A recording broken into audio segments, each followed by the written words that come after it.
So, lumabas na nga ang affidavit ni Ramil Madriaga. Isa daw siyang dating intelligence operative na matagal nang konektado sa Duterte family. At grabe ang laman ng affidavit, no? Parang pelikula. Ito ang mga nireveal niya. Nag-deliver daw siya ng duffel bags na may 33 million to 35 million. Bawat bag galing umano sa confidential funds. Nagatid daw siya ng 80 million cash sa Mega Mall parking. May 1 billion cash daw sa isang super grandia na ipinasa sa dalawang lalaki. At paulit-ulit daw siyang inutusan ni VP Sara Duterte mismo na mag-deliver ng Honda Civic na puno ng pera. May mga nabanggit pa tungkol sa Pogo operators, drug dealers at maging sa magnetic lifter na may shabu shipment. Grabe, no? Well, unang-una, let me just say na hindi natin alam kung totoo nga ang mga sinasabi ni Madriaga dito. Dapat pang investigahan ng mabuti to determine the truth of the allegations. Pero ang tanong, pwede bang gamitin tong affidavit na ito para makasuhan si Sara Duterte? Well, the answer is yes. According to the law, kung sinong may personal knowledge sa isang crime, pwedeng gumawa ng affidavit at mag-file ng criminal complaint.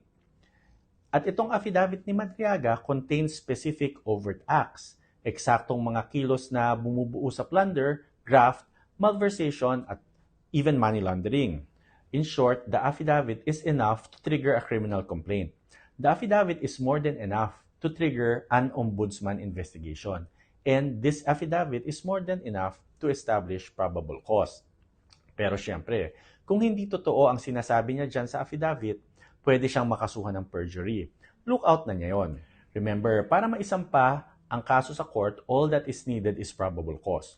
Although during the time ni Boying Remulla as Secretary of Justice, tinaasan ang threshold to reasonable certainty of conviction. Pero still, it does not mean na dapat 100% perfect na ang evidence. Ang kailangan lang ay may specific allegations, personal knowledge, identifiable acts, clear description of how the crime was committed. Lahat yan nandito. So the bottom line is, this affidavit is explosive and it is sufficient for a criminal complaint. And this affidavit is more than enough to find probable cause against VP Sara. Kung mapapatunayan sa court na totoo ang mga sinasabi ni Madriaga sa affidavit niya, she can be held liable criminally.